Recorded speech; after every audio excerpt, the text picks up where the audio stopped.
Alright guys, welcome to the 16th episode of Below the Bar. In this episode, expect to find out about the best football match of all time, how the first HS Fitness seminar went, And why we think you should delete Tinder for good. Let's get into it. Right, back in another episode. What are we doing this week? Welcome back. Yeah, we're going to cover off the event that we hosted this weekend. That's going to be the main topic. However, we've got a few different bits of stuff to go through. So we've got the bit about the sport, which you will have seen in the title / thumbnail, depending on where you're coming from. And we've got obviously our segments of Helmet of the Week and Reason to be Cheerful at the end. But let's jump into Helmet of the Week first. Cue the jingle now. Helmet of the Week.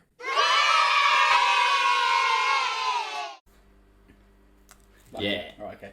Right, so this week's Helmet of the Week is the 1975 lead singer, Matty Healy. Yes. Who is a helmet in his own right, but what he's done this week has propelled him to new levels. Yeah, it's put him on our radar. So you haven't seen this. It's been going around TikTok for a lot this week. Well, I guess last week when this goes out. He's basically pulled out of a concert in Malaysia, right?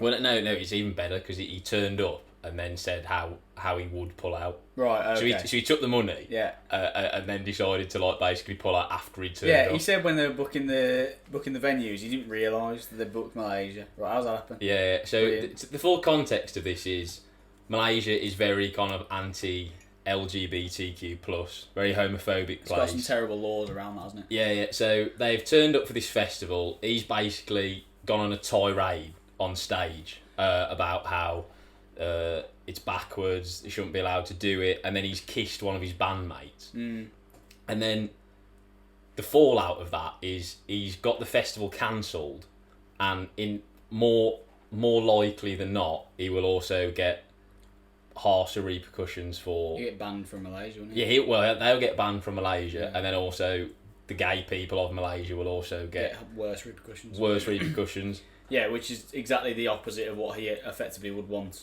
have wanted to happen by kicking off like this. But the thing is, the people who suffer, look at the people who are suffering here, right?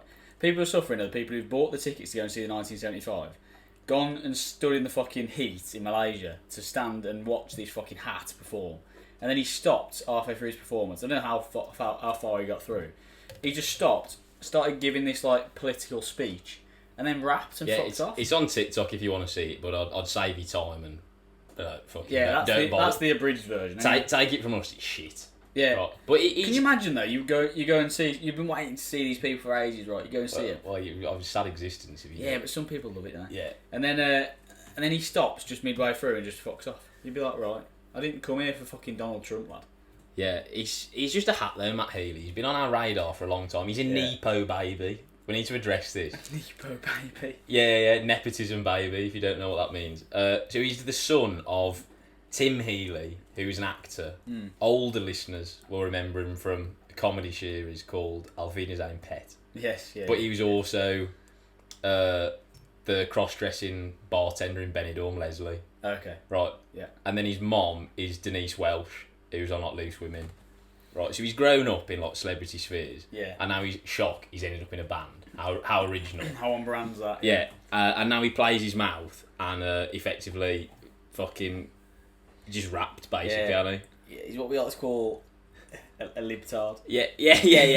Matt Healy is a libtard, effectively. Exactly. And if you don't know what that means, then put it into the Urban Dictionary and you'll get some decent definition.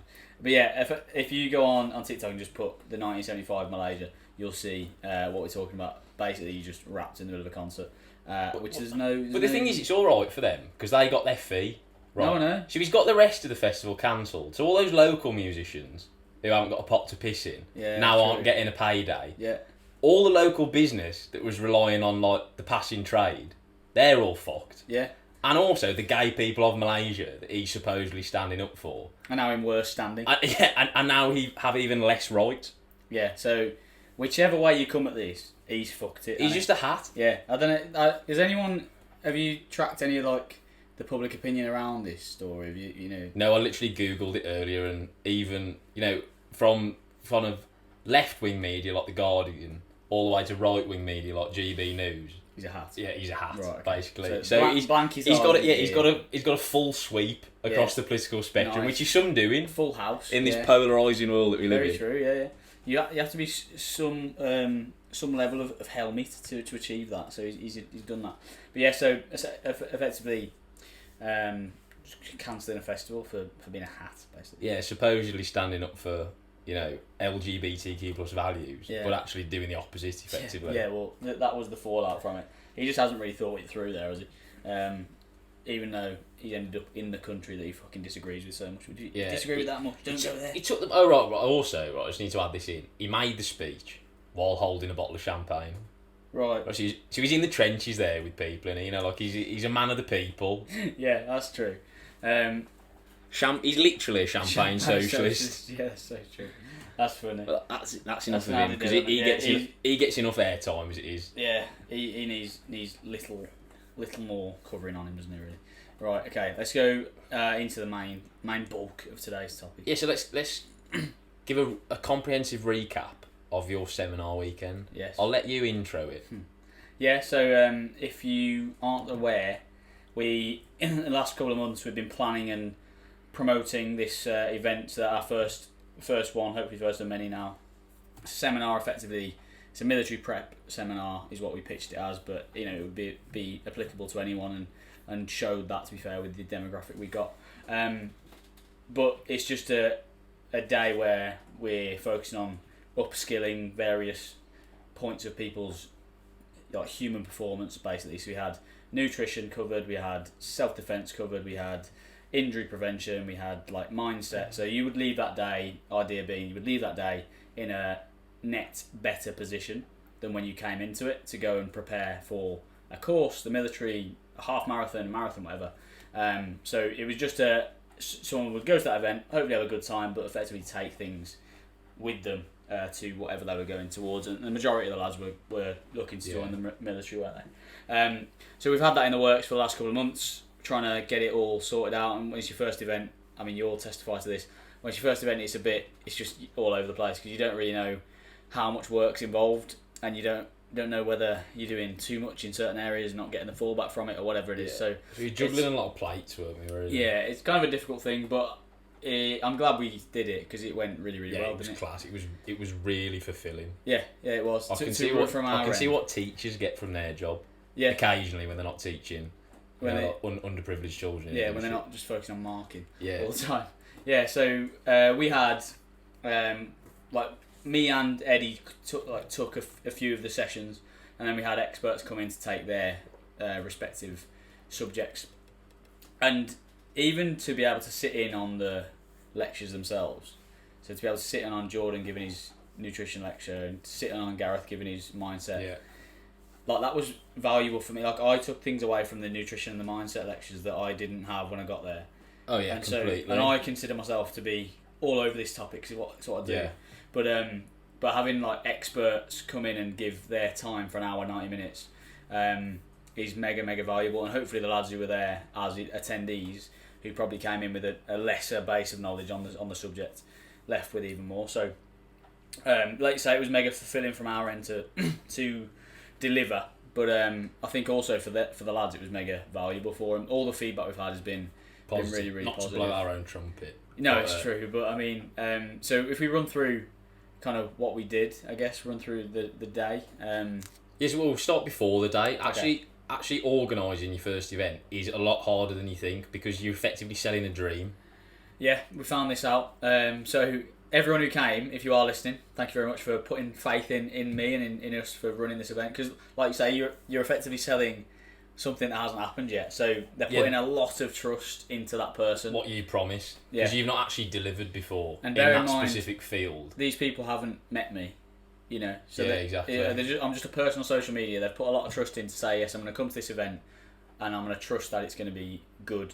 Because you liken it to that fire festival, where where that bloke just sold a complete dream, and he went the opposite way, where he oversold it and then really, really underdelivered. Obviously, that's an extreme example, but that is always in the back of someone's head when they haven't got like proof of something happening. Yeah. They can be like, well, I don't know how much I trust this, and I'd certainly be the same if I was investing money into it. So it's like admirable for the lads who did rock up to be able to put that much trust in. It's made even harder by the fact that like we're not really creatives, are we? No. So we've not got like a Gucci graphic design team at our disposal. Or video editor. So we were just throwing together like promotional content on Canva. Yeah. So for them to actually buy into that, yeah. which was effectively amateur hour, yeah. It says a lot about their trust in us, really. Yeah. And hopefully from what they received on the day, it was reciprocated, because I think it definitely was. And I think because when I conceived the idea initially, I thought, all right, I want it at this place. I want these speakers to come. Yeah. And then eventually, I actually got all of those things. I got my wishes. Effectively, I got the place I wanted, which was awesome. Forders Gym, shout out, in Redditch, and then I got the nutritionist I had in mind because he was the one I'd had a talk from in the military, so I knew he was in that sphere. And I had the best-selling author from Becoming the 0.1%, because I just read that book when I thought of the idea, so I was like, it'd be cool to get fresh in the memory. Yeah, it'd be cool to get him on. And he came down from Leeds, to be fair to him, and gave a really good lecture. So that was awesome. I couldn't really have asked for more in terms of the location or the speakers, and so I think that helped me believe it was going to be a success. So when having conversations with people back and forth and there being like they're not sure, whatever, I could put a decent amount of confidence in the fact that it's going to be good because I knew the calibre of the guests we had. Yeah, we manifested. The libtard would say that we manifested it into existence. Yeah. I like to think we made it happen ourselves. Yeah, we did. Yeah. To say we manifest is fucking bold. I'll be honest. On the day, we were winging it quite a lot. Yeah. But it all did kind of fall into place. To say that we were flapping a bit the day before, fanning around, getting matting and stuff. Yeah, well, we had to figure out a few things on the fly, but it's always going to happen. We had this strict time scale where we didn't really have any time in between, so if anything ran over, we'd be in trouble. Which we know to amend next time. Yeah, but even then, it just meant that my own sessions, I just had to change them slightly so they were a bit shorter to give the lads a bit more of a respite in between. We still finished bang on time. And we finished bang on time. Fucking rate that. Yeah, 6:30, love that. It's a long day as well. This is, and again, like, we are going to do another one, aren't we? For anyone listening who's interested. It was hint. For anyone that hasn't exposed himself to something like this, it's a bit like a day at school but on steroids. Yeah. Because the day's split between like quite really intense lectures and like really intense phys. Yeah, but also imagine your teachers at that school are industry-leading professionals. Yeah, exactly. They're not just so like every word is like a golden nugget. Yeah, there's no filler. Yeah, so everything you are exposed to is valuable. Is mega so valuable. You're not just sat there like listening to fucking. Yeah, so what I'm trying to say is you're kind of like actively consuming content all day. Not in little 10-minute chunks. Yeah, or you're digging out physically, both of which are taxing. And so it's a long day. It's a difficult day, and by the end, by kind of, after the self-defense bit, I think when they've been rolling for 90 minutes, they're probably a bit flagged. Yeah, they did really well actually, because if you think about it, so they went the last three portions of the day were all active. Yeah, all physical. So they had a really intense kind of 90-minute self-defense introduction. Yeah. Then they had an injury prevention kind of workshop, which was still them being active. Well, it was split, wasn't it? It was a bit of instruction and then split off with you doing the sled stuff. They're still moving. Yeah. Let's call it active recovery. Yeah. And then from that, they go into an hour thrashing, which is like pure zone 4. Yeah, that was a difficult session. That we actually tested it to make sure it was all good to go on the Wednesday of that week, and it was stinking, wasn't it? Yeah. Yeah, it would have been. They would have been in some clip on the way back. Someone would come down from a decent amount of time, like come down from Blackpool and Lynn. Some of these people have come from Stoke. Yeah, and Partridge reference. But yeah, I mean, again, I don't think it could have gone better for our first time through. Because again, I was going into expecting something to go wrong. Because your first event, you're thinking, something's gonna happen. But yeah, I think it went. Apart from like a couple of people showing up late and whatever, because the gym is in the middle of nowhere. To be fair, it's difficult to find. That was fucking par for the course. I don't think that's avoidable, is it? Yeah. But yeah, so this was kind of like a canary down the mine, effectively, wasn't it? This was like, let's just see how we get on, dip our toe in. Yes, there is a point to this meander. We're not just trying to blow smoke up our arse. Yeah. The point to it is, we've put we put a canary down a mine shaft. Yeah. Some people took the bait. Shout out to them because they put faith in us. Now we know it works. Yeah. If you are thinking about going into the military in the future, when you see us advertise the next one, get on board because you will gain a lot from it. Yeah, and I feel like the next one's going to sell a lot quicker, and we will have a cap on spaces because we now know how many people we can deal with. So move fast when we do announce it because you'll probably miss out otherwise. The other thing is, if you're not looking to join the military, I was going to say it's still equally. Well, I have no aspirations to join the military, and I took a lot from it. So I think Mark, shout out Mark. I think he maybe took the most out of the entire group of lads. There was a lad who came down. Yeah, so let's shed some light on Mark. So one of my personalised programming clients, I reached out to him and said, I know you're not joining the military, but this event will be cool because you're going. He's doing a half marathon. He's doing the Great North Run. So I know that you're preparing for an event in the future. So this event will give you some tangible things to take away and go towards that. And he said, yeah, cool. I'll reach out to one of my mates, see if he wants to come. And he came down with his mate. Neither of those lads are looking to join the military, and his mate just came down pretty much to challenge himself. Just for the crack, he was a bit in a rut, wasn't he, I think? Yeah, so these lads came down from Newcastle, and I think Mark basically came down just for the crack, on the promise that after the seminar they're going to go on the piss. Yeah, so that was his end of the deal. Yeah, which I can get on board with. Yeah, that's again, which I respect him for. Yeah. And yeah, so I feel like because he was maybe the least into it, as in the least didn't follow me, hadn't had any. He's not really in the fitness environment, is he? No, so I think for him to come in and get saturated with all of this expert knowledge, he probably took the most from that. It was like a baptism of fire for him, wasn't it? Yeah. And so hopefully he can go forward and he fully invested in it as well. That's the other thing. So that's the thing. So you get out what you put in. Yeah, and he put 100% into the day. Yeah, absolutely, and everything into the lectures, he was paying attention and asking questions and all that sort of stuff, invested, and so yeah, like I say, he got the most from. And my point is of that, if you're not looking to join the military, there's a case in point there that you still can come and have massive takeaways without having that aspiration to join. Because yes, it's tailored towards that, but there are a lot of lessons that are transferable into any other discipline. So so if you take Gareth's mindset lecture, for instance, the overlying message of that kind of talk transcends military preparation.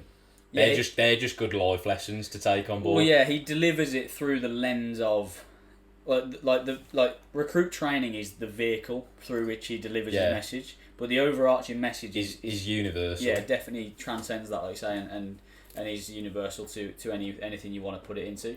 All you've got to do is be sitting there and thinking of your next challenging thing and thinking, how can I apply these lessons to that? Because obviously he's talking about going through Marie's training and all this sort of stuff, but I can quickly parlay that into, this was like that on the marathon, it was like that on the whatever, so anything you're doing that's challenging, you can definitely take from that. But yes, like Eddie said, there's a point to this. So our next seminar, we haven't got a date in place just yet. We're going to mark it as the autumn seminar, aren't we? Winter. Winter. Yeah, okay. Yeah, we'll see when it is. But yeah, so probably in the next few weeks, we're going to probably look at launching this. Maybe next week. We'll have to if you want it to happen. Let's get a fucking pull our finger out, won't we? Yeah, so again, the next few months we'll look at launching this. So keep your eyes peeled. There will be updates on the podcast as to whether it's getting launched, when it's getting launched, what's happening with it. So stay tuned, and we'll keep you updated. But yeah, like I say, so far all the feedback we've had has been 5 stars, so that's good. And no one seriously injured themselves either. No, which very true. Could have been a real possibility because it was absolutely caning it down on the assault course. I was shitting myself a little bit on the assault. So the assault course we had. So we started the day with the assault course as well. So these lads have got a lot of pent up energy. Yeah. And we threw them straight into an assault course. Yeah. And two of the obstacles particularly, the monkey bars and the big up and over thing, the big wooden climbing frame thing. In any other normal work environment, they'd get condemned by health and safety. Yeah, but we don't operate like that. We don't, exactly. And obviously the lads are racing each other, bear in mind as well. So caution goes to the wind there. It's pissing down. So with every passing moment, it gets wetter and slippier and all this. So I was looking, thinking, fucking hell. We're going to get a 14-year-old lad career off the top of that fucking 20-foot structure there. You didn't get him to sign a waiver either. No, that's probably next time. That's next time, isn't it? Yeah. Again, these are all learning experiences. It's great. But yeah, I think, what would you have changed? I would have given some... to be honest, I wouldn't change a lot. No. I thought it went quite well. I mean, that sounds big-headed again, but it does. I'd give some buffer time in between each talk, not just for the lads to kind of decompress a bit, but also because it lets us get our admin in check. Yeah.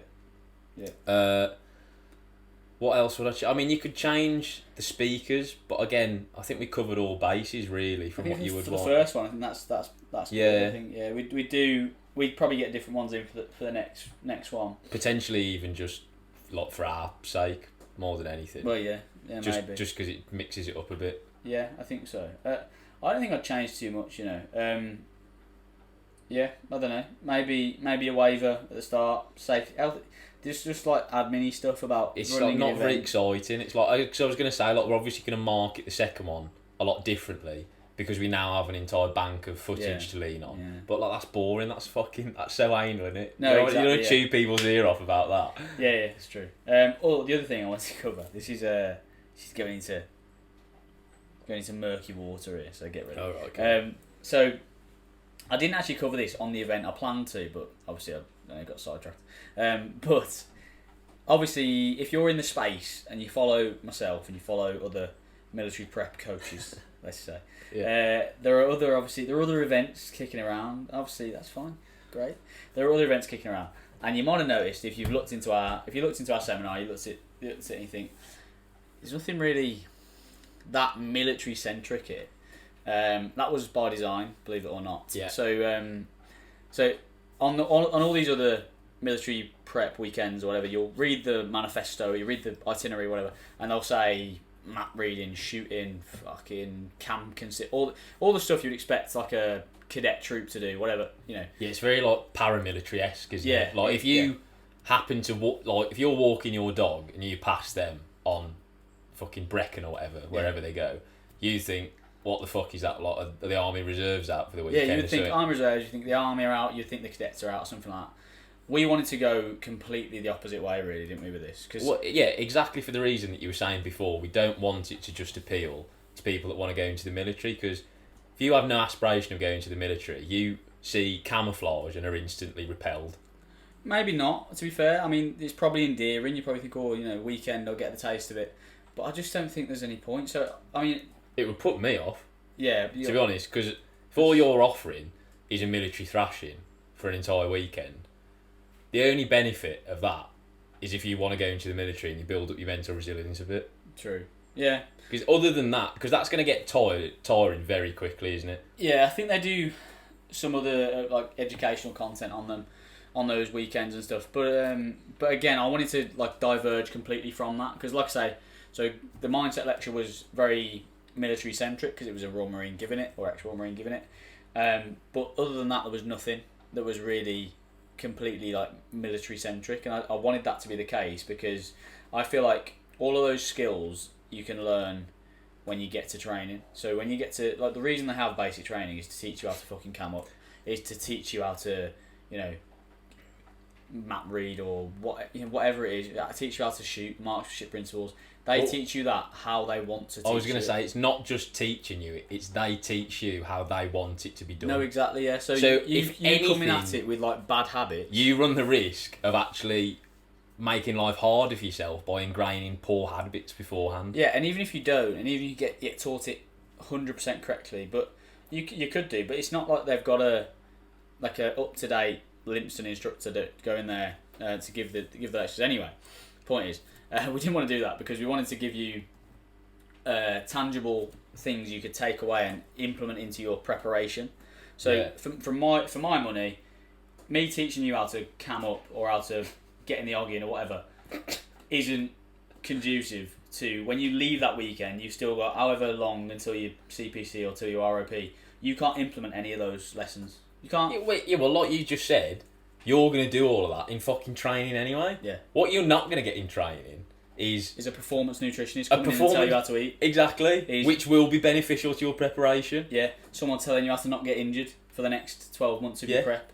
Someone telling you how to square your mindset away. Yeah. How to squat and deadlift for your next 12 months of your prep, so you don't do it with a rounded back and fucking injure yourself. So like that's the point. The point is there's a little difference. Obviously, I'm going to sell myself, but I mean, but I think that ours had more tangible takeaway, and it's only a day, so we combined it all into a day. That's the only drawback is we've only got a day to deliver it all. But yeah. So the point is, we'll get off this now. But yeah, we've hammered it home, haven't we? If you see our next one in the pipeline, get on it because it'll sell out. Yeah, that's the point.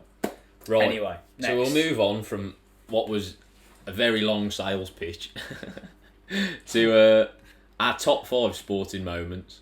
Yes. So if you've seen the thumbnail, you would be aware that we were going to do this anyway. Yeah, I need to open this. Right. And this is where we find out how much prep Shep has done for the podcast. Yeah. This is where my laptop dies. Yeah. It's where you dog at your laptop. Right, okay.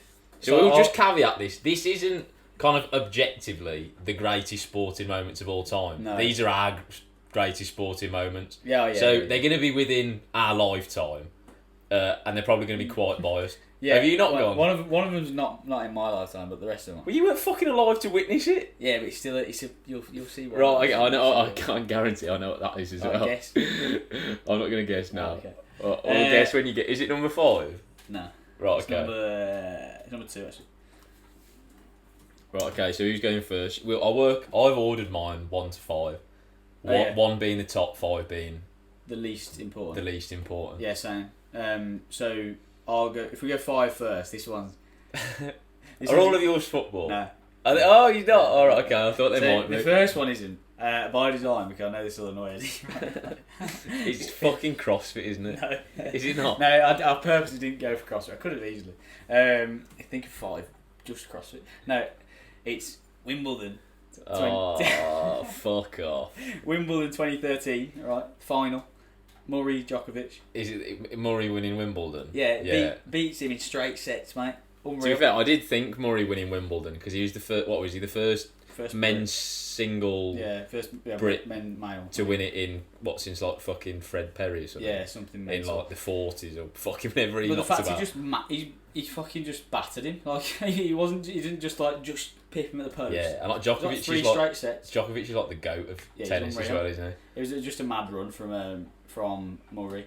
But that was 2013, the final. But anyway, I've already exhausted all of my tennis knowledge. That's the extent to my tennis analysis. Like that. Yeah. So the reason I chose this because me and Eddie were having a conversation about tennis like last week. Well, when Wimbledon was on a couple of weeks ago, and Eddie hates it, and I enjoy it. You can't get on board with individual sports. No, I'm a team sport man. I am. I like the narratives. I'm a people person. Yeah, and you won't like my other 2 either. Right, okay, that's great. Okay, go for yours. So my number 5 is the England Lionesses. Euro 2022 last year, because football actually came home. Yeah, in our and lifetime. it didn't get the recognition it deserved. I don't think. No, it didn't. We celebrated it as his own. Did we? Yeah, we went out. Oh right, so yeah, exactly. So we doing our bit for diversity there. I can't remember going out, but apparently I did, so I'll take it. No, I was going to get this actually. I thought you'd include it. You like Lionesses, don't you? Yeah, and certain individuals.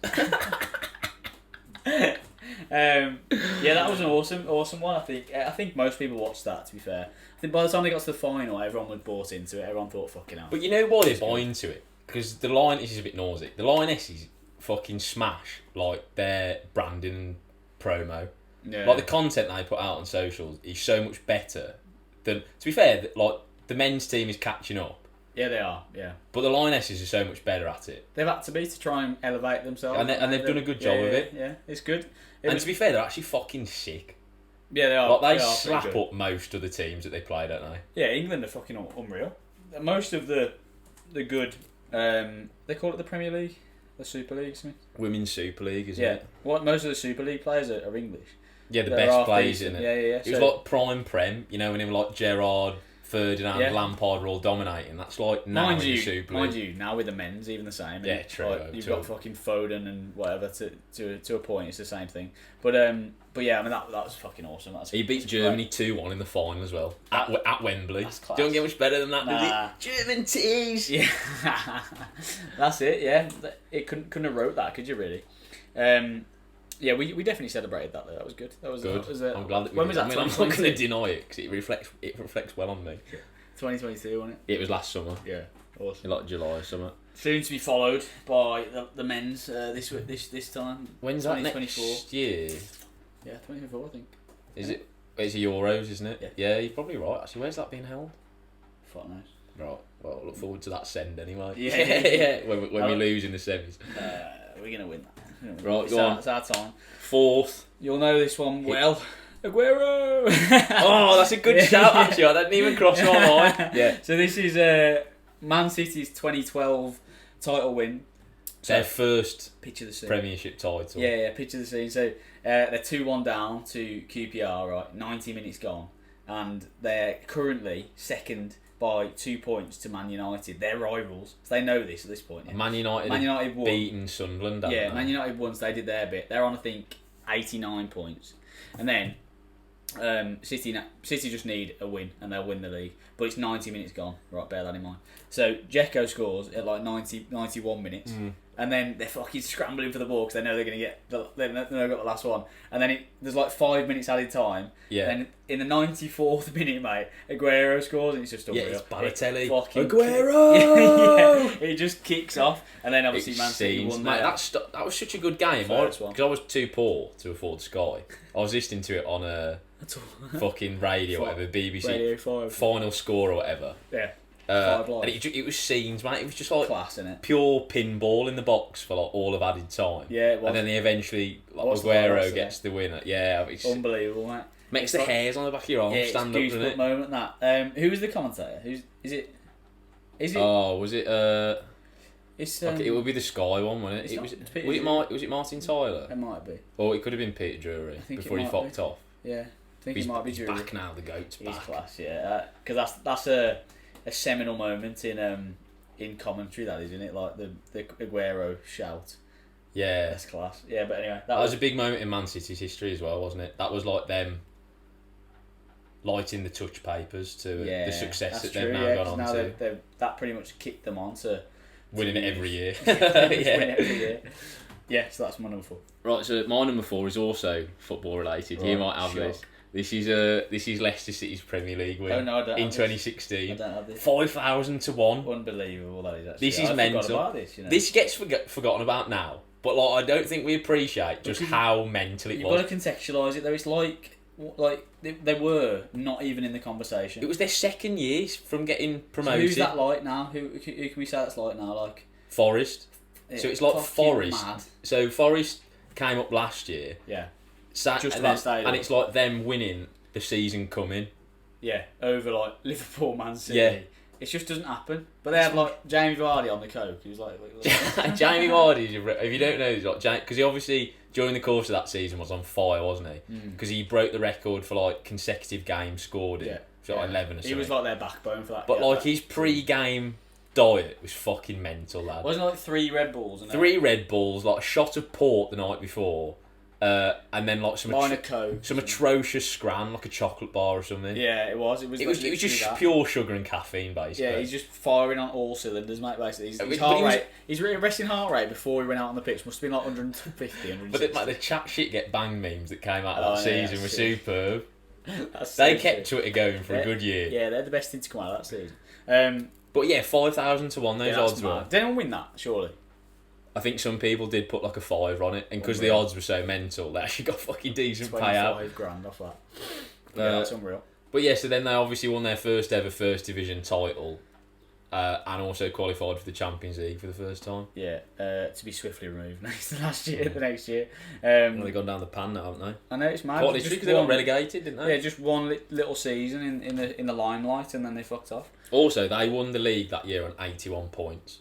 That's mad. So if you think now it goes to the wire on like 97, 98. What happened that season? I don't know, but everyone just kept wrapped. But even if you look at some of the titles that United one under Fergie. Not taking anything away they're from like them. 83, But they're like 83. It just shows like the bar's been level, set mate. higher, hasn't it? Unreal. Yeah, it's just so true. That team of the United, like, is it 99 season? The treble winning team. Unbelievable though, that team. But mind you, this isn't that far back, but that other team where they had, just when they had that front three of Tevez, Rooney, Ronaldo. Unreal. That's like 2007, isn't it? That is a fucking joke. Before Ronaldo. It's just about Ronaldo going. Yeah. That was unreal. They've got everything, that front three. Everything. Look at the team that fucking Leicester won the league with, though. Yeah, exactly. Like, they had some good players. Like, they had Mahrez, Vardy, Schmeichel. Mahrez is unreal. But like fucking Danny Simpson at fullback. That's mad. Such a mismatch, that. Yeah. Danny Drinkwater in central midfield. Yeah, but that was what? Oh, they had N'Golo Kante as well. Who basically won them the league because he was the fucking engine of that team. Yeah, if you look at where those players have gone as well. Yeah. So you've got Conte and Mahrez going to top 4 clubs straight away. Like, that tells you a lot, doesn't it, really? To be fair, Jamie Vardy could have had his big money move, but he didn't go, did he? He stayed. Yeah, that's true. He was offered a lot of money for a few seasons. Yeah, and he's on fire for a few seasons. He's still at Leicester. He's fucking Leicester through and through, and he loyal bastard.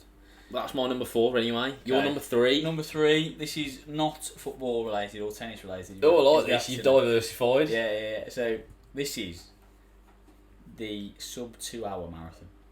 Oh, yeah. I like that. Yeah, so we like that. Eliud Kipchoge. I can't remember when it was. A few years I didn't even think about that. Yeah, so this is unbelievable. So I'll put some numbers on it. So 4 minutes, 28 seconds per mile, which is. I don't think I could run 1 mile at that pace, no, let alone 26.2. My PR mile when I was training for a mile, bear in mind I'm fairly good at that distance. Yeah, training for a mile, by the way, not a marathon. Yeah. I'm decent at that distance as well. Round a track was 4:46. Right, so he's running 20 seconds quicker than that per mile for 2 hours. He smoked your pace. Yeah. In the 25th mile of his marathon. Yeah, exactly. But this is mental. This was in Austria, but it was like a flat course. They had paces. They had everything going for him. But even so, like, I was going to say, I hate it when people caveat it like that. Oh, but it wasn't a real race. And the course was on his side. Yeah, bro. You'd hope a lot of things were on your side when you're running fucking that pace. You need fucking Jesus. Yeah, true. If you've ever ran any distance whatsoever, if you've ran a 5k and looked at your time, you know how fast that is. Like, that is just. And you'll have seen. Well, this year actually at London they had. The treadmill set at world record pace, which is this pace. Mate, that sent people flying. Yeah, and you have people running on that, mate. And then literally, people like good runners can last about 2 minutes. Yeah, 3 minutes. And then all the armchair runners who think that running's piss, even though they've never done it, step foot on it and they just get fucking pinged off the back. Face plant straight away. The so I don't know if you've heard of. He's a guy called Fergus Crawley. He ran a sub 5 minute mile and did a £500 back squat in the same day. So he's no slouch, right? He's a fucking decent runner. He did the test of running Eliud Kipchoge's marathon pace for as long as possible. He did it on a treadmill. So bear in mind, his mile PR was 4:58 or something. He managed to run it, I think, that pace for 1,700 metres or something, and he's fucking like fit, and this is on a treadmill, so everything's on your side. And then he would have been fucking blown at the end of that. He was ruined afterwards. I bet so he lasted 5 minutes basically. That's crazy, man. The one final thing I will say about running though is, annoyingly, it doesn't make a great sporting spectacle. Marathon running doesn't, does it? Which is why I think this gets overlooked, because achievement-wise, it's up there. Yeah, it's just completely. But it's shit. It's shit to watch, isn't it? He's broken like a massive milestone then. But like, because it's protracted over such a long time period, it's not. So if you compare that individual moment to like the Aguero 10-second clip, it's non-comparable really, is it, in terms of spectacle? No, but and again, if you compare it in terms of, I guess, like what goes into it on a personal level. So how much Aguero's grafted versus how much probably. Well, it was actually pretty not a shit goal, but like it's bread and butter for Aguero, isn't it? He's leathered it from like 6 yards out. Yeah, whereas he's waited like 35 years or whatever for this moment to go and run that. Yeah, it's mad, and like you say, because it's 2 hours, it's not. People aren't watching that for 2 hours. No, unless you're annoyed. You tune in for the last 5 minutes. Oh, fucking, it's still on pace, Sam. Yeah. But yeah, like you say, it doesn't really drum up the same Ferrari, but that's just ridiculous. That pace. If you're like interested in that, right, go to your local gym, bang the treadmill on 21.1 kilometers an hour if it will go that high, because a lot of them don't, and just see how long you last. Yeah. But yeah, next one, number 3. Right, so I've been a bit crafty with this one. It's not really a moment. It's more like a period of time. Right. Okay. Cool, She's London 2012 Olympics. Oh yeah, sweet. Yeah, but specifically like the Team GB medal hall. Yeah. And that one, I think they called it Super Saturday. You know, where like Jess Krennis, Greg Rutherford, and Mo Farah all won gold in the Olympic Stadium within like 40 minutes. Yeah. That really encapsulated like the entire kind of tournament in one up for me. Mm. But it was just class. Because I was of that age where I was quite impressionable. Nice. And like the Olympics has come to our country. Home. Yeah, and like they did the torch relay all round by us, didn't they? Yeah. The opening ceremony was fucking mint. Oh, because Danny Boyle directed it, didn't he? Yeah, it was good. He had like James Bond, the Queen, Rowan Atkinson. We'd have been what, 16? Arctic Monkeys. No, 2012, like 14. 14, yeah. Yeah. Okay. Mad. So it was class. That but was like sick, those 2 that. weeks, like we smashed the medals because we pumped loads of investment into athletics, knowing that we were going to host it. Over that last 4 years, that sort of camp for those Olympians was probably awesome, wasn't it? Yeah. Comparatively to like a Rio Olympics or whatever. So I think it was our best medal haul since like 1908 or something. Yeah, I bet if you were in the Olympic training, is it Olympic training camp or school or whatever, in the years from 2008 to 2012, you would have had a mad experience. Yeah, because they just threw money at it. Yeah, because they wanted to do really well. Because like historically, I think a lot of our Olympians have been a bit amateur hour. You know, think like Eddie the Eagle and stuff. Yeah. But like, as soon as we got the funding for London 2012, UK athletics got fucking wham, yeah, basically. Our athletics smashed it, and like, they have since. But it's class though, because that has acted as a springboard and we've kept it up. So we're pretty consistent now in like the mid to high 60s in the medal table each time. Yeah, it's massively, I love the Olympics, massively punching above our weight, by the way. Yeah. Because we come fourth normally to like America, China, and like maybe Australia or Russia. China like genetically engineered. How fucking big are those countries as well? Yeah. Like it just shows. It's fine because Russia won't be competing next time. Yeah. That's a mad one. I love the Olympics. You know when that's on. It's so mate, sick, London 2012 was class. So I went to watch it. Did you? So I got tickets. Me and my dad went to see the football in Cardiff. And then we went to see the women's beach volleyball in North Scotland. I'm just a really big volleyball fan. Yeah. Because I've played volleyball for the best part of 10 minutes. Yeah. Yeah. Love that. But that was class though, because like Horse sick. Guards Praise, where we finished the marathon. Oh yeah. So they erected a massive beach, effectively. It's mental, isn't it? And fucking whacked a stand behind it. And you just went and watched beach volleyball in the middle of Westminster. Yeah, I should have done that, man. That's so cool. I didn't go to any of them. I don't think it's a shame. Where is it next time? When is it? Paris. Is it 2024? 2024. I'll have to go. Paris isn't far away. They get tickets. Maybe if we don't get tickets, we could just go. Eurostar, yeah. Fuck it. Just go and bother people. Take the Brummy Brothers podcast. Yeah. Live from the Olympics. We'll do it. That'd be sad. Yeah, so that's good on that. I love the Olympics. Yeah, it was a good one. I was thinking back and I was like, oh yeah, fond memories of those few weeks. Yeah. Right, I had two to talk about here. So because we've gobbed off so much about running before, I won't do the running one. So this one again isn't. I don't know. I think I've cheated a little bit, but I'm gonna crowbar it in. Fuck it. So Ross Edgley's swim around the UK. Oh no! Like that. That's a bit. That's a bit out the box. I like that, but it is an amazing sporting achievement. I tried to bring light to ones that weren't fucking. I like that. So that's just unbelievable. I think it was 157 days. So he swam. If you don't know, Ross Edgley swam. He's just an animal. He's like an animal athlete, basically. And he did exactly what it says on the tin. He literally swam the entire length. Yeah, and all the way around Britain. And it was a staged swim as well. So he didn't go onto shore at any point in that time. So in that 6 months, it's like Davy Jones, wasn't he? Yeah, he lived on a boat, and then the boat would anchor where he GPS. He would anchor where he stopped. He would get out. He'd swim the next day. It would anchor again, and he would go again. It's just like mad. Dead Man's Chest. Yeah, it's like Pirates of the Caribbean. Yeah, literally. He's low rent version. Not allowed on dry land. He actually looked like fucking Davy Jones by the end of it, didn't he? He couldn't walk. Yeah. Like he actually had to reteach himself how to walk. It's like when astronauts go to space. They call it sea legs. It's mental. Yeah. Such an achievement that though, and I implore you to watch the series on YouTube. Yes. Because it is highly addictive, and you will find yourself committing vast quantities of time to watching and it. rightly so, because he committed 6 months to thrashing himself around Yeah, the UK. it is amazing. It's a great story as well. There's a story as well which I wanted to tell about it because I'm a bit of a nose about it. But he was eating his soup in the galley one time, right? He'd just been for a massive swim. I think he was coming in hydrating, feeding himself. Soup was a good thing because like his tongue was a bit fucked. He was, he didn't really want too much flavour. Just wanted to get loads of calories in. And so he's eating soup, and then he looks away. He looks back and he's like, "Oh, I didn't know this soup had chunks in it."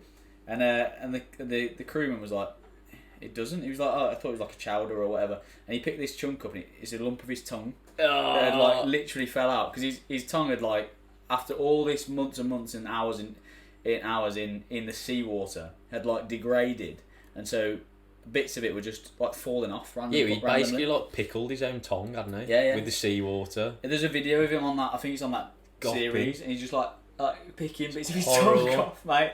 He's just put himself through the absolute mill for that, and that is just unbelievable. He as well, just to hammer this home, like the routine he kept. So you can imagine, essentially, he said anyway. With the way the currents work, if you time it right, if you are in the water for 6 hours, and then you are out of the water for the other 6 hours and back in for the next 6 hours, and you just rinse and repeat that for 6 months, you'll get around the UK. So it's a war of attrition more than anything else.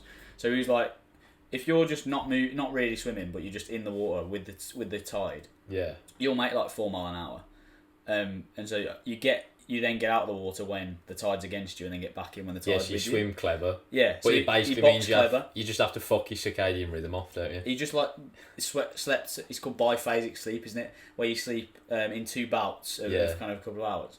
But yeah, so he was literally he went between sleeping, sitting up and eating, and swimming. And that was his existence for 6 months, and that's why when he got off the ship, he couldn't walk because he hadn't walked. He hadn't stood up basically in like 6 months. That's mental. How mental is that? But you should go and watch the series if you haven't. I won't ruin it. It is amazing. Go and watch it. That's unreal. Yeah, go on. Your next one. Right, so I couldn't put this list together without throwing a rugby moment in there. Okay. So this is the England Rugby World Cup win in 2003. Okay. This is one of my earliest sporting moments. I was about 5 when this happened. As you might imagine, I won't know much about this. So yeah. So this is the iconic Johnny Wilkinson drop goal moment. Yes. Right. Okay. So it's 14 apiece, goes to extra time, which is unheard of in rugby. It's never really a draw. 20 minutes of extra time, few seconds left, 17 apiece. Right, England get a line out in Australia's half. Yeah. They're kind of like punching left and right, with the ball to try and manoeuvre under the post. And then it gets to the point where it's dropped back to Wilkinson, and then it's like time freezes. Oh, mad. Because he's like, his entire career and life has been building up to this moment. Yeah. And then he fucking kicks it over, and it's like, that's it. That's like seconds left on the clock. It's a bit like when them big 3-pointers in basketball. Yeah, when like time the buzzer goes, time stands still. He's already shot it, and then you're just waiting for it to go. It's sick, isn't it? Yeah, that's class. I actually watched, just for ideas for this, watched a compilation of the greatest moments, like 29 minutes. It must have been American because it was all like American football. Mate, there was some unreal shit going on. I know. It was just mental. I was sat there watching it, real like fucking happy as Larry. Like, this is podcast research.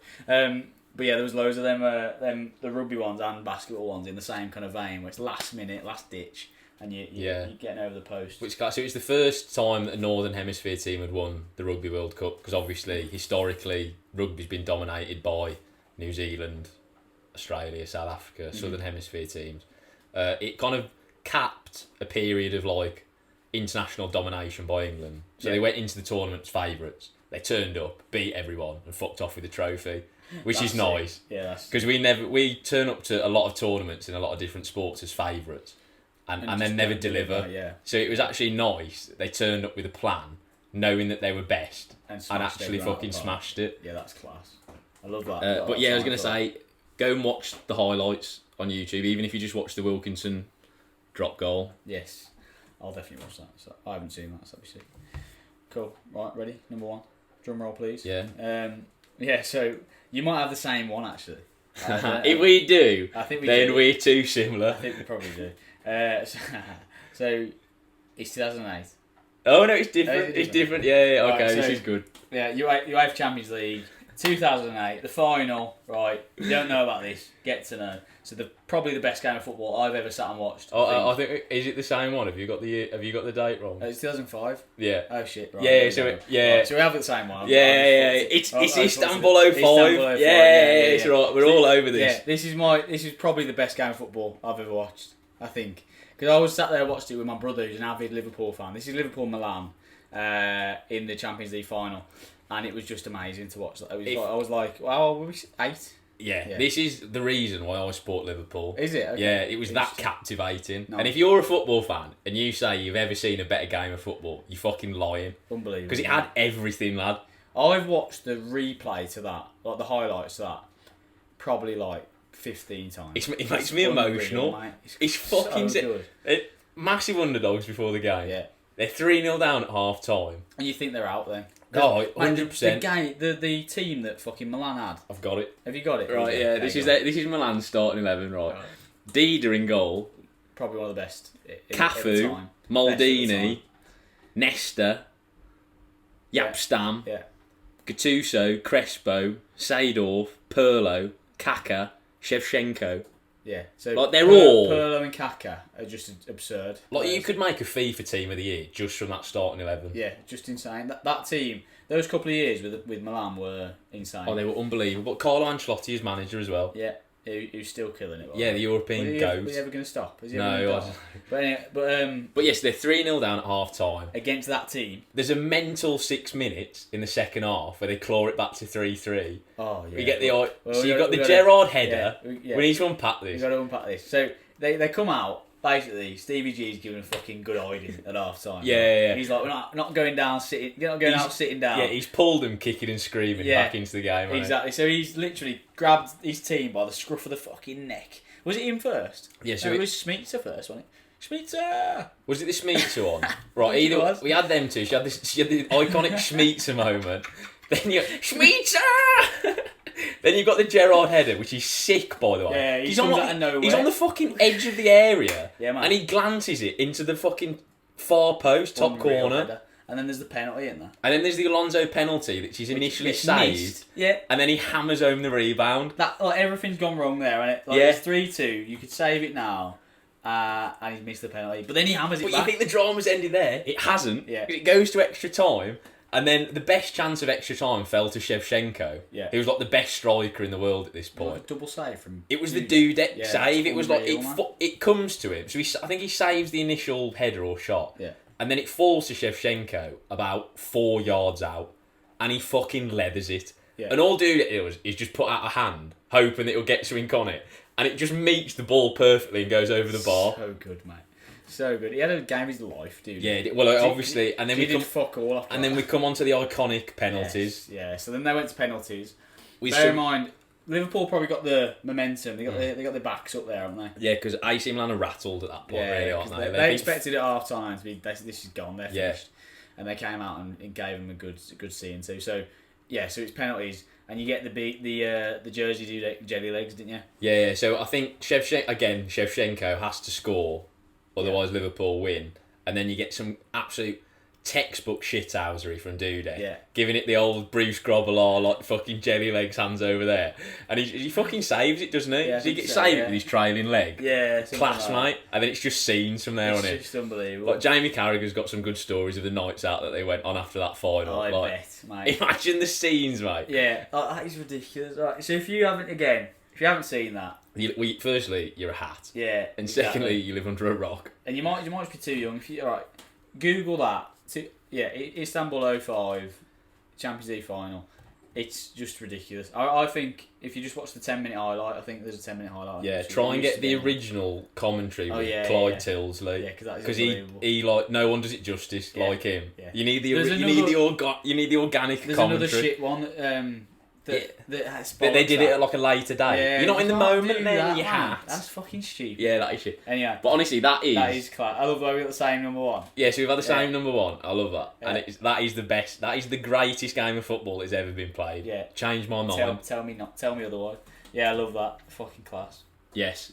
So there are comprehensive top 5 sporting moments. Let us know what yours are actually, because it could be quite interesting. Because obviously, depending on your age. and preferences, you will have very different ones, won't It'll you? be F1, probably. Yeah, so dishonourable mentions to Lewis Hamilton, winning the F1. Tiger Woods, golf, McIlroy, he's a hat.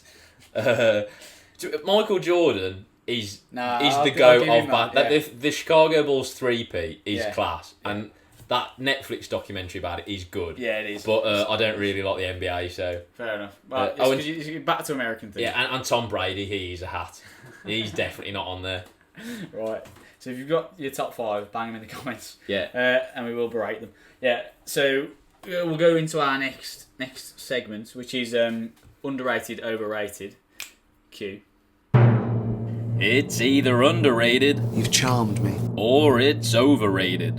Well, that was fucking dreadful.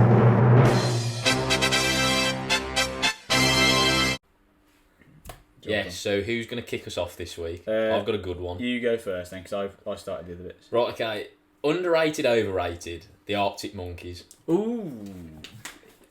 Is he going to separate the wheat from the chaff? I think they're overrated now. I agree. Yeah. Right, and they've glad. come... They've come full circle in my echo chamber. So at college, I used to be standard indie boy, right?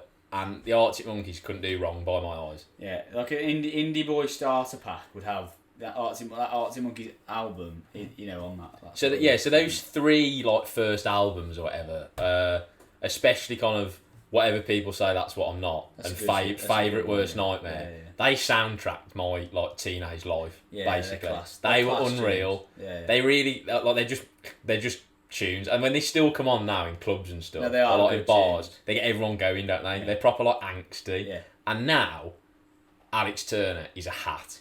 And he can't even perform the good shit that he No, because he's obsessed with doing... Mental. For some reason, he's got it in his head now that he's American. Which I can't get on board with. Yeah. And he does all the old tunes in this shit Elvis cosplay. Yeah, the only fucking... the good thing about them old songs was he's like regional, northern... like accent on it. Yeah. But now he's just done away with that. He's got this shit hybrid between American and Northern, right? Yeah. It doesn't work because a lot of those songs as well use like regional dialect, don't they? True. Yeah. So he's using words that only really work in a Yorkshire kind of Sheffield accent. They only sound right then because that's the only time they've ever been said. So as soon as you approach it in your fake American accent, you just sound like a bell end. Yeah. So they've come full circle really, Arctic Monkeys. And they went from being at the epicentre of my echo chamber back in the day to now they're just fucking shit. So I wouldn't even watch them. I genuinely, if they were touring and I had a ticket, I wouldn't. I tried to watch their Glastonbury set a few weeks ago and I had to turn it off because it was painful. Yeah. It was like watching an American tribute band to the Arctic Monkeys. I think, genuinely, right, I reckon a Arctic Monkeys tribute band would do a better job. Yeah, you know especially if they're from Sheffield. Well, that's it. Because they've already got the accent squared away. Yeah. I'd much rather go and see someone like Jerry Cinnamon now than go and see them. Yeah. Well, I think he's cotton on to the fact that they've left a void. Yeah, probably because he's got it down. Because he's got it down, and he's like, he's not going to pretend to be American anytime soon. There's no way he's pretending to be anything else than Scottish. Exactly. He fucking loves it. Be true to your roots, man. What's wrong with that? That's what everyone loves you for. Yeah. I mean, don't he's change. pretending to be someone else. Yeah. What a hat. So what else? All Alex Turner's fault. Yeah, I wanted to say something about that tomorrow. Oh yeah, all these die-hard Arctic Monkeys fans that pretend that they're into like the Tranquility Base Casino. Fuck off! It's shit. It's like lift music. Yeah, and if you are someone who was into the old stuff, there's no way you can be into the new stuff because it's completely different and it's shit. I hate this argument as well that they always propel, saying, "Oh, but the Beatles evolved." Yeah, that's the fucking Beatles, mate. Yeah. Have you listened to Sgt. Pepper's?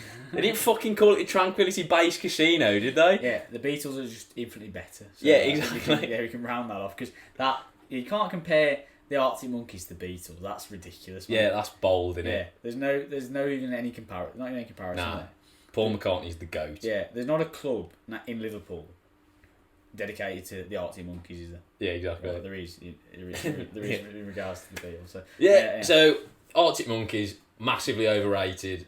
Could have gone on to great things, and in my eyes now, finished. Yeah, I agree.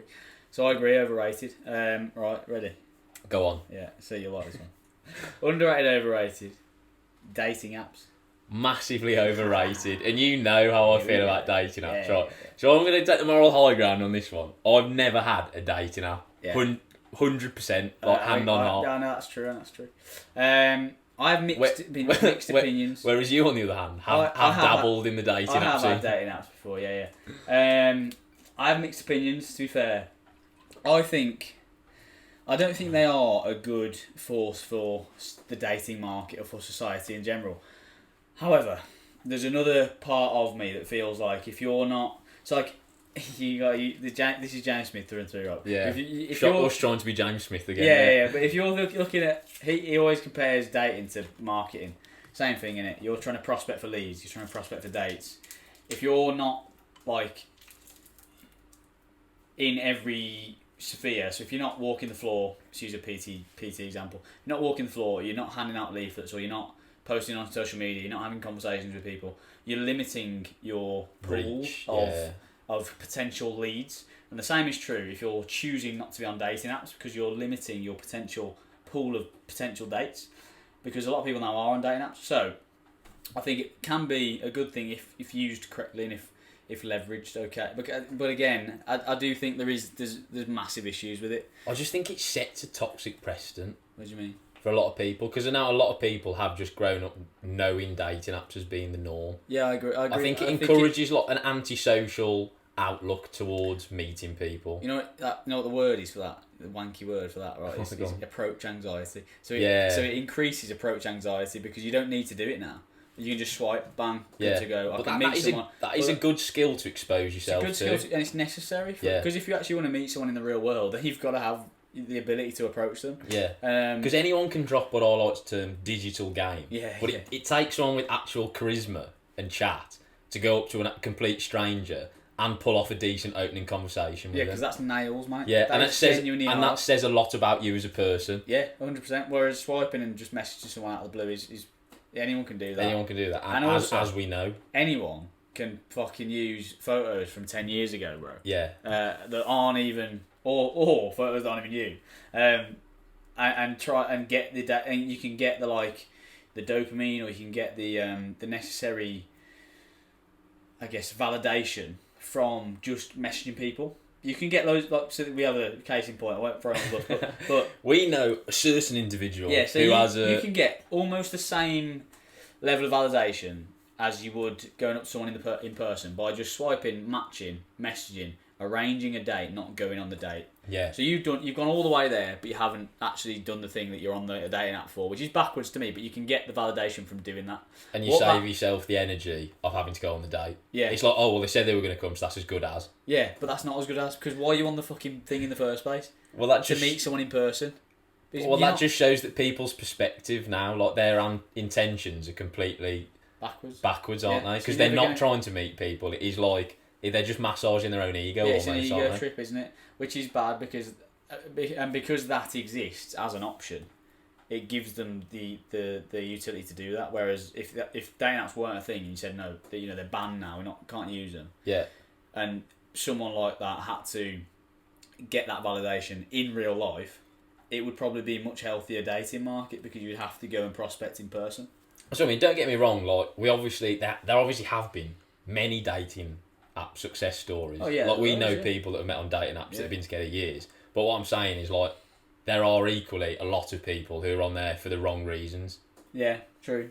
I think it's probably more often than not, to be honest. And it's going more that way as well. Yeah, because it's all comes back to you taking the easy option. Yeah, and that's never the right way. In any walk of life, this is a truism of life. Yeah. If you're taking the easy option, you're doing the wrong thing. Yeah, exactly. There's a time and a place to do the easy option, occasionally, under certain circumstances. Yeah. But if you're repeatedly doing the easy option in everything that you do in life, you're not going to get very far, are you? You're not going to grow in any respect. I do think overall they are not a force for good. I don't think they are a good thing. I think you've come full circle with this. Well, from when I was... Because you used to be a pest. Yeah, I used to love it. I used to be terrible for dating. Like, proper Tinder fuckboy, didn't you? Yeah, I used to be horrendous for it. Because again, I was younger. I wanted that ego lift. I wanted, that you can just sit there. I was in the Marines at the time, I could just fucking sit there in my grot, rotting, and just fucking swiping. Yeah, and the thing is, like, when you're hungover as well, it's perfect, innit? Yeah, It's like instant gratification, and you can just still sit there rotting. Yeah, exactly. You can sit there just graft in your pyjamas. You can't do that if dating apps don't exist. And I would encourage you not to. If you are someone who's like, like early 20s, whatever, if you can not have a dating app and that's going to force you in the direction of approaching someone in real life, then fucking do that, because that's where you're going to... I was like, go and have a conversation with a real human in a real place. And you must have strong opinions about this. There must be a reason why you haven't downloaded them. Yeah, because I was always, like, kind of almost intuitively aware of this. Yeah. So I kind of distanced myself from it. Yeah. And now I've been proven right. So I'm amazing. I'm a genius. Yeah, I feel like I'm like the canary down the mine here. I was too. I like to push all my eggs into a basket, and if it fails, it fails. Yeah. Actually, I don't know why I never got dating apps originally. I thought you did at one point, but maybe I didn't. No, 100%. But and then now obviously I've been vindicated. But like I was lying. It's not because I'm some kind of like prophetic genius. No. Like I just never had them. Missed the boat a bit. Okay. And then it's like, oh, we can't get them now. Do you know what I mean? And then like the longer the time's gone on, the more I've actually thought, no, that was the right call. I've done myself a solid there. Yeah. I'll tell you, this is me and Keith talked about this actually. The only thing I think it's good for, because I think it, like I say, I think it doesn't really work in any other way. I think it's good if you come across someone you already know, but you haven't dropped that game before. That it can break the tension a little bit. It's the equivalent of kind of fancying someone. See, I can only refer this to like analog world situations. So it's the equivalent of like knowing someone and fancying them, and then like by coincidence you just bump into them in like the bar on a night out. Yeah. Do you know what I mean? Yeah.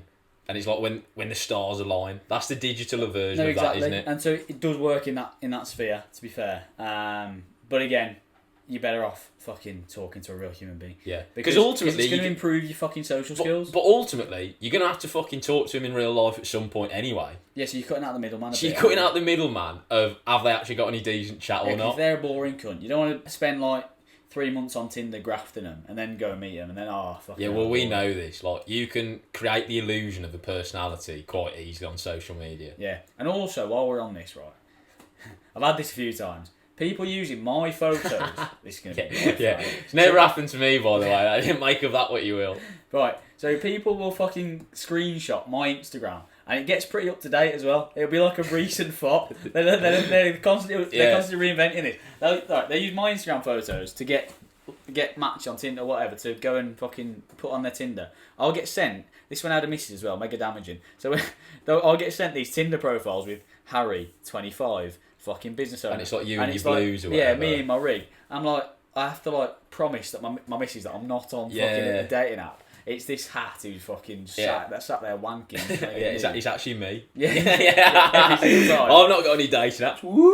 They're all just under a pseudonym. But yeah, I don't know what you get from that. What's someone getting from using my face on Tinder? This is what I don't get. I don't know what they're getting, but I know what they need. Therapy. Yeah. Because they're fucking deeply troubled individuals, aren't they? Like, what are you... Because like you say, eventually you're going to have to meet them. And when you rock up and you don't look like me, well, this is the whole premise of Catfish, the show, isn't it? Well, yeah. To the nth degree. Yeah, exactly. But Catfish is normally, you using some decent lighting or... You're not using a completely different person. Yeah. That's mental. But again, it's like we said, you're going to have to talk to these people in real life at some point anyway.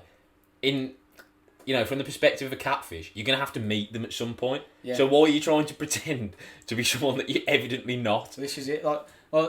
We're operating under the pretense, though, that these people are trying to actually meet them.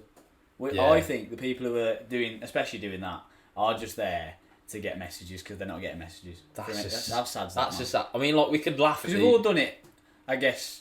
Or you actually get a dopamine from when your phone goes and you see whatever. You've all done it when you send you feel a bit shit, so you send 10 messages to 10 birds and you shit time. You know what I mean? Like that's the equivalent, isn't it? I mean, like, we could laugh at these people, but it's genuinely quite sad. It's a bit troubling, isn't it? Yeah, I actually feel sorry for them. Yeah. But yeah, like I say, I've come full circle. I think don't feel sorry enough for them to not throw them under the bus on a podcast. Oh yeah. Well, they deserve that. Yeah. I mean, they've used. It's got to be the same person. Like every time someone will send me the profile and it's like genuinely a photo of uploaded it in the last like 2 weeks. I'm like, how's that got up there? That's mad. They're on it. It's mad. Anyway, But yeah, that's my tangent. Dating apps massively overrated. Yeah, overrated from both of us. Approach people in real life. It's much more difficult, but you'll get more growth And rewarding in the long term. Yeah. So we've gobbed off quite a lot on this podcast. I like how it's gone. Yeah. Throwing a lot of shit at the wall. Gone quite well. No, probably not a lot of it will stick. Yeah, but it's I think out. we say that in every podcast. It's out there now anyway. Yeah. So we'll quickly wrap it up with reasons to be cheerful. We should rename this podcast "Throwing Shit at the Wall." Yeah. So we'll play the jingle. Yes.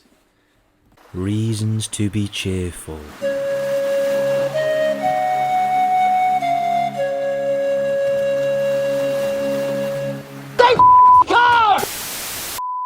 Right, so you can intro this one because he's probably in your echo chamber slightly more than me. But, yeah, so we actually shared this on Instagram, so if you follow us on there, you'll have seen it. If you don't, go and do it. Ashley Kane, our mate, so we saw him on the marathon, so yeah. Yeah, he smoked us Yeah, on like mile 2, absolutely threw past us, didn't see him again until the finish line. Yeah, where he'd finished like 15 minutes ahead. Yeah, where he'd actually stopped sweating and had done several like press interviews. An Instagram live. Anyway, so if you don't know who Ashley Kane is, he's did we mention him on the marathon? We did mention him on the marathon episode. But anyway, he effectively lost his very, very young daughter a couple of years ago to leukemia.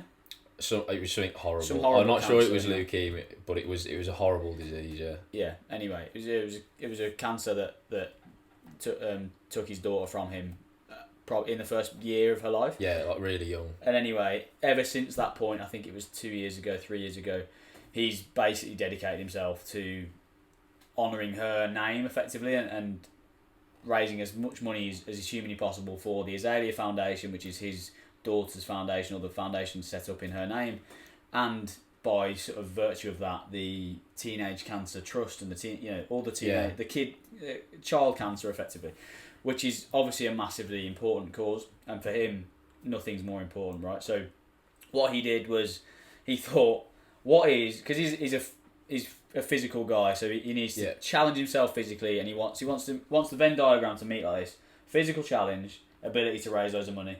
Bang, that's Ashley Kane. Yeah. So he's like, what's the hardest thing I can do with my time? And he looked at all these different things. He was like, this looks fucking difficult. He'd never kayaked before in his life, right? No. This kayak race is 1,000 miles. Is it from the Yukon to? It's the Yukon 1000, isn't it? Yeah, so from the Yukon or to the Yukon. Anyway, it's around that area, and it's 1,000 miles of kayak racing effectively. I think it's 7 days.